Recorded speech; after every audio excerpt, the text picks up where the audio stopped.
Let's do this. Subscribe to the channel. Y'all settle down. Let me do this.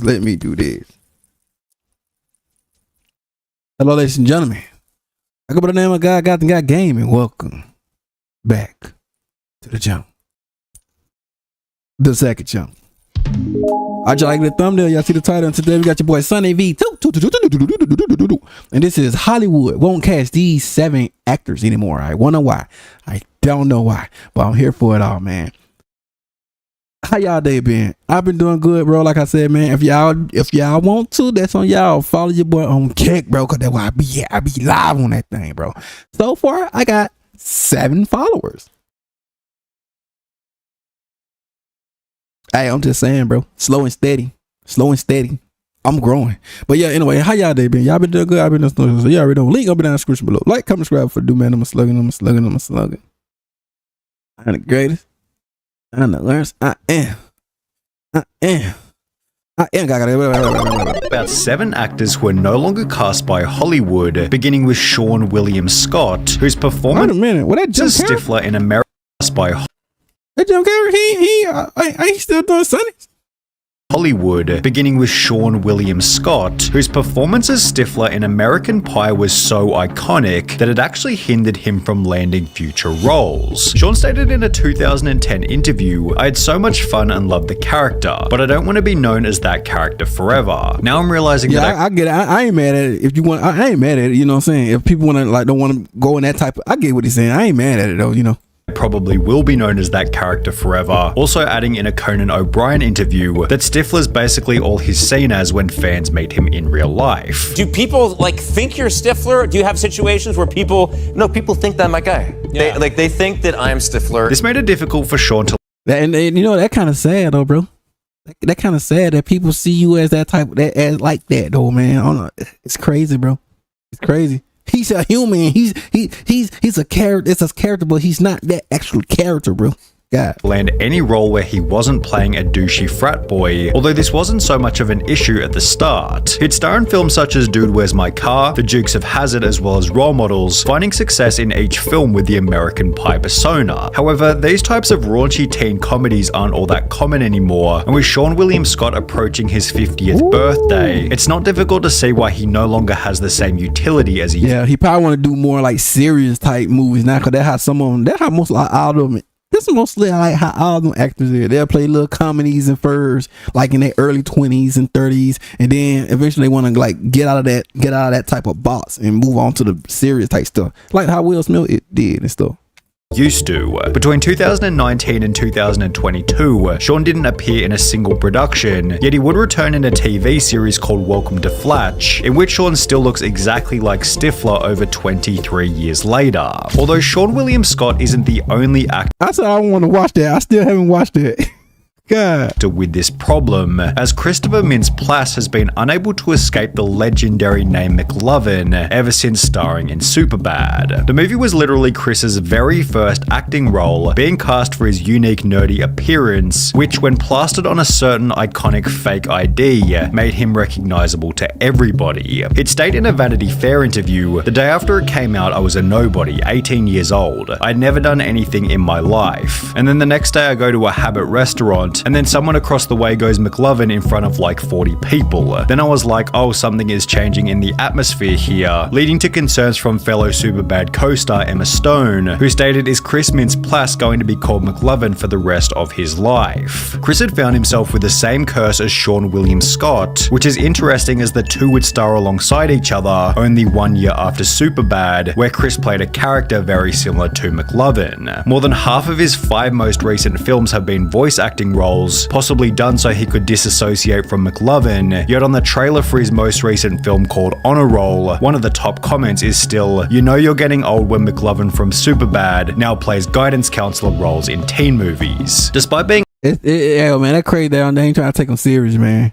I think someone had trolled him, but then again, I think they just like that he moving up. Unable to escape the curse of McLovin, Christopher Mintz-Plasse has managed to find success in the music industry with his band called Main Man. When asked during an interview, do you ever feel pulled toward acting or music more than the other, Chris responded by stating, I would love to keep balancing the two. I think I'm very lucky and grateful for where I am right now that I can do both. Acting, you can work for 3 months and not work for 6 months. So in that time, I love the momentum of music and everything that's going on. The momentum right now is very musical. I kind of just go with the flow, and it seems as though Jim Carrey has taken on a similar attitude. Jim Carrey, dude. Jim Carrey's still in Sunny, ain't it? I ain't supposed to be another Sunny movie. You know what I'm saying? Like, what?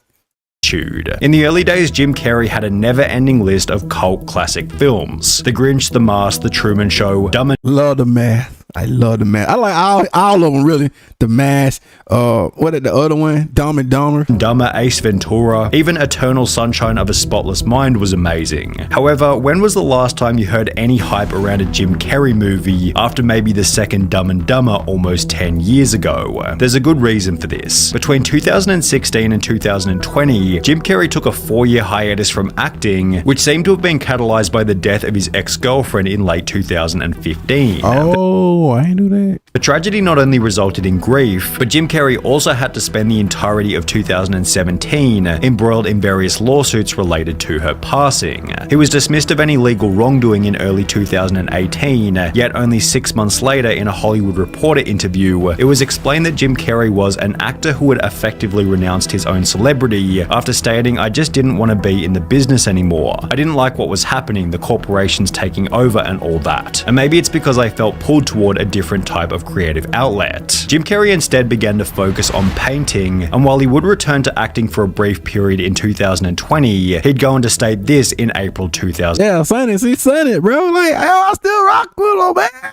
2022. Well, I'm retiring, but I really like my quiet life, and I really love putting paint on canvas. And this is something you might never hear another celebrity say as long as time exists. I have enough. I've done enough. I am enough. He added that Sonic... Hey, yo, I ain't mad at it, bro. Hey, yo, you one of my favorites, especially in living color and all that, bro. That one I was discovering you gonna do that. I was little. The Hedgehog 2 would be his final movie, and apart from a small appearance in the Weeknd's Out of Time music video, Jim Carrey has stayed true to his retirement. But whatever happened to Tobey Maguire? That good, man. That good, Jim. As summarized well by this comment, I don't care what other movies this guy plays in, he will always be Spider-Man to me, and while this is true for most Tobey Maguire fans, he isn't really typecast in the same way as McLovin or Stifler. He found success playing fairly unique roles in other films such as The Great Gatsby, yet since 2014, almost 10 years ago, he appeared in no more than 3 films and 1 episode of a TV show. Why? He's not a romantic lead, he's not an action star, he's not a comedic actor, he's not a Shakespearean. His boyish good looks were appealing in his 20s and 30s, but not when he's in his early 40s. Basically, Tobey Maguire has a limited range as an actor, and there aren't many roles for him within that range. Besides being fairly limited in terms of what roles he can play, Tobey Maguire has also found himself in numerous media scandals. In 2015, it was reported that Maguire won as much as 30 to 40 million from illegal poker games over the course of 3 years, with most of this money having come from a hedge fund manager who's now serving 10 years in prison himself for running an illegal Ponzi scheme. The poker games were organized by a woman named Molly Bloom, who wrote in her memoir that Maguire asked her to bark like a seal who wants a fish in order to earn a $1,000 poker chip. The poker game organizer added that she tried to laugh it off. However, the actor persisted and said, I'm not kidding, what's wrong? You're too rich now, you won't bark for $1,000? On top of this scandal, there are YouTube compilations dedicated solely to Tobey Maguire getting angry at paparazzi, although the main reason behind why he's disappeared from Hollywood is because he's busy making movies as opposed to acting in them. Despite having acted in only 4 productions since 2014, he's been the producer for 8 movies during the same time period, which is significantly more prolific than Tate. Oh, what happened to that dude? Was he like, in the movie, is that the movie? What movie did he play? I forget the movies it was. Was it The Moon? I think it's the movie that he turned to a wolf or a vampire, something like that. Lautner, who was blacklisted by Hollywood for a much more brutal reason.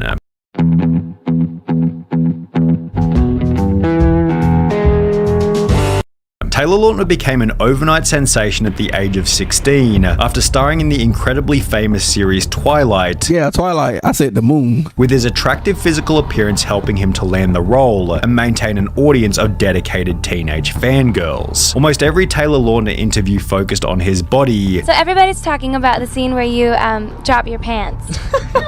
How was that? I'm pretty sure he probably, he probably gets sick of people keep doing that. Probably label him as that type of person. So the whole Team Jacob versus Team Edward fiasco, helping Taylor Lautner to earn an estimated $40 million from the franchise. He was so famous that for 10 whole years, he didn't go to a grocery store, movie theater, or a mall, although over time, this insane level of fame began to fade. The 4 movies he starred in after Twilight each failed to crack 6 stars on IMDb, the worst of which being described as a fourth-rate Hollywood thriller that bundles a lot of thievery from better movies, is entirely bereft of suspense or excitement, and features a leading man who absolutely positively cannot act. And by 2016, Taylor Lautner had stopped exercising altogether, leading him to lose the body that had made him so famous in the first place. okay, people change, bro. But people change though, man. You know what I'm saying? But people change, but still got no guns on it, but I still work out too though. And what happens when you don't want to see a gym is you start losing the 8-pack. Seeing it online was very tough, and being like, wow, he's let it all I'm pretty sure he can get it back, bro. go. I was like, oh man, did I really let it all go? It'd be unfair to call Taylor Lautner's Twilight success lucky, as he definitely had to put in a lot of work prior to landing the role, but it did seem like he'd caught the right wave at the right time. The movie demanded a fit guy in his late teens, which Taylor Lautner suited perfectly at the time. However, this on its own was insufficient to ensure any long-term success. But while every person we've discussed so far has continued to land small roles here and there, it's time to talk about Cameron Diaz, who hasn't been cast in a single movie since 2014. She found massive success with movies such as Shrek, Charlie's Angels, and There's Something About Mary, holding the title of the highest paid actress over the age of 40, while appearing in multiple films every year up until her disappearance. So what happened? Well, unlike most of the others we've covered in this video, Cameron Diaz has vanished. Oh yeah, I was gonna say, ain't she playing on? I thought I would get her. I thought she played in the Spider-Man movie. Is she? I don't. Yeah, but yeah, when I saw that right there, yeah. From Hollywood instead came from her end. She'd explained in an interview with Kevin Hart that as someone who performed at the top level of her field, she needed to spend every waking hour focusing on the craft, and she was tired of living such a singular focused life. Cameron Diaz has instead Hollywood gonna break you.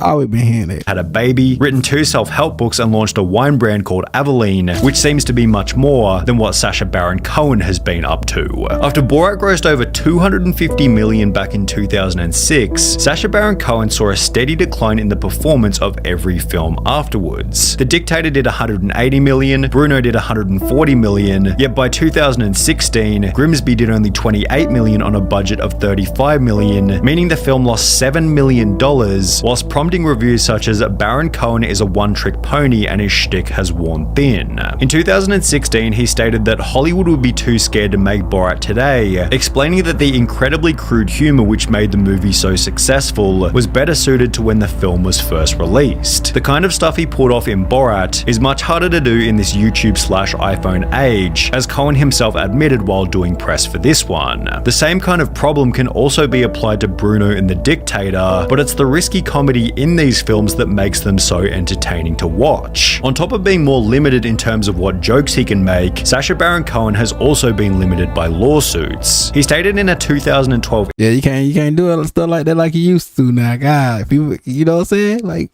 people too woke. interview that he could no longer make movies like Borat and Bruno, as the movies I did up till now, they involved real people. At the moment, I think I have the Guinness World Record for the most sued actor in history, with Borat accounting for at least 7 of these lawsuits. Despite this, Sacha Baron Cohen did release Borat 2 in October 2020, which was purchased by Amazon for $80 million. So while it's clear that he is still finding success with these roles, it'll be interesting to observe the performance of his next original film. And there you have it, ladies and gentlemen. Yeah, man. God, y'all doing that thing. But yeah, man. Anyway, link up and down the description below. Like, comment, subscribe for the dude.